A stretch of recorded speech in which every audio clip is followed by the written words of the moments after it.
अस्सलामुअलैकुम प्यारे बच्चों। तो आज मैं आप लोग को बहुत दिलचस्प कहानी सुनाने लगी हूँ। कहानी शुरू करने से पहले जल्दी से हमारे चैनल को सब्सक्राइब कर दें ताकि आपको हमारी आने वाली मज़ेदार सी कहानियाँ मिलती रहें। तो चलें कहानी शुरू करते हैं। प्यारे बच्चों, दूर किसी जंगल में बिल्लियों का एक ग्रोह रहता था।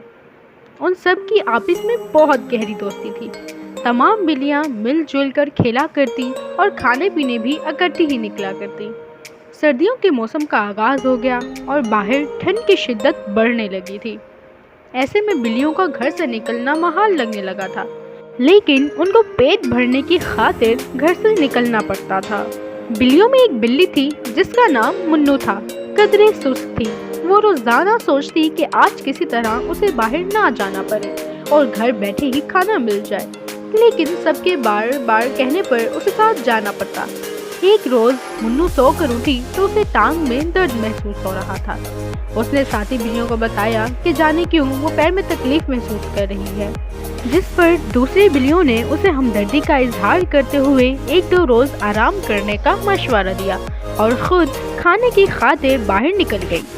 वापसी पर आते हुए वो मुन्नू के लिए भी खाना ले आई। मुन्नू के पैर में तो तकलीफ थी, लेकिन वो दिल ही दिल में बहुत खुश हो रही थी कि आज उसकी पुरानी ख्वाहिश पूरी हो गई। 1-2 रोज आराम कर लेने के बाद मुन्नू के पैर की तकलीफ तो दूर हो गई, लेकिन उसे अच्छा बहाना मिल गया था। वो साथी बिल्लियों को यही कहती रही कि उसकी टांग में अब भी तकलीफ है, इसलिए वो चलने फिरने से कासिर है।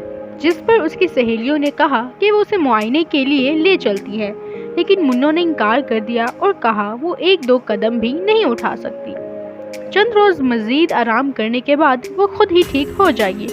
ये सुनकर दूसरी बिल्लियों ने भी ज़्यादा जोर ना दिया और खामोश हो गई। बिल्लियाँ अपने मामूल के मुताबिक रोज़ाना खाने के लिए बाहर जाती और वापसी पर मुन्नू के लिए खुराक ले आती। शाम को वो सब कुछ देर खेलने के लिए बाहर जाया करती थी। उस वक्त में मुन्नू घर में बिल्कुल अकेली होती थी।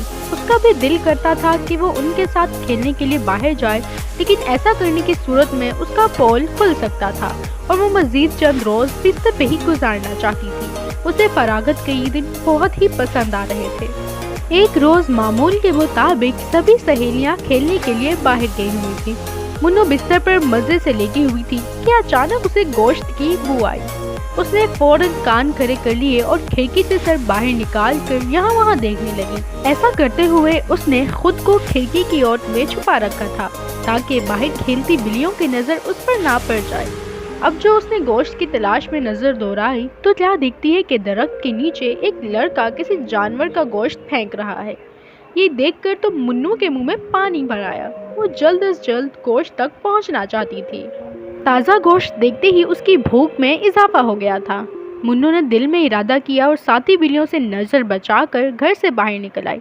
वो दरख्तों की ओट में होती हुई गोश्त तक पहुंचना चाह रही थी और चाहती थी कि दूसरी बिल्लियों तक गोश्त की खुशबू पहुंचने से पहले उसे खाने में कामयाब हो जाए। छुपती छुपाती वो गोश्त तक पहुंची और जल्दी जल्दी पंजे चलाते हुए उसे खाने में मसरूफ़ हो गई। अब तक किसी की भी उस पर नज़र नहीं पड़ी थी। सारा गोश्त ख़त्म करने के बाद वो बेहद खुश थी और चाहती थी कि अब यूं ही चुपके से साथी बिल्लियों के वापस आने से पहले घर पहुंच जाए। बिल्लियों के वापस आने में चंद ही मिनट बाकी थे, इसलिए मुन्नू दरख्तों की ओट में छुपकर आहिस्ता से जाने के बजाय भागती हुई घर के जानिब गई। जल्दी जल्दी में वो इस बात से बेखबर थी कि थोड़ी ही दूर खेलती साथी बिल्लियों ने मुन्नू को भागते हुए देख लिया है। वो दिल ही दिल में मुन्नू से शदीद खफा हो चुकी थी और इसी दौरान बदहवासी में भागती मुन्नू का पैर एक बड़े पत्थर से टकराया और वो कराहती हुई ज़मीन पर गिर पड़ी। साथी बिल्लियाँ दूर खड़ी अफसोस से मुन्नू को देख चुकी थी। वो समझ गई थी कि मुन्नू को अपनी झूठ की सज़ा मिल चुकी है। तो प्यारे बच्चों, हमें इस कहानी से क्या सबक मिलता है, ये आप लोगों ने बताना है। तो जल्दी से कमेंट सेक्शन में बता दें कि आप लोगों को इस कहानी से क्या सबक मिला।